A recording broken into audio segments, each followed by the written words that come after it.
io devo fare una domanda. Mi raccomando, la giuria non tenga conto di quello che dico io faccio proibiti a tutti.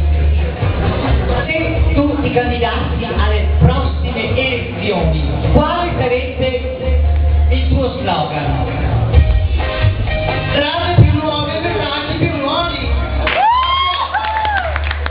Strade più nuove, personaggi più nuovi. Sono andate a quelle strade, perché poi, voglio dire, le strade servono a tutti, servono al lavoro, vero sì, è importante il lavoro.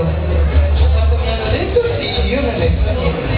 Va bene, avrò ancora una speranza. Grazie, miei quindi. Possiamo fare l'ultima domanda dalla categoria. E mi vieni al conto Alberto e fare una domanda. Allora, ciao, e in quale posto vorresti esibirti? C'è il Midnight Penguin. Che siccome che sono cicata, non te vedo, non so dove rispondere. Guarda, eccolo. Dove vorresti esibirti? Se vincessi Miss Rock in Italia, mi piacerebbe Broadway, mi piacerebbe il Moulin Rouge,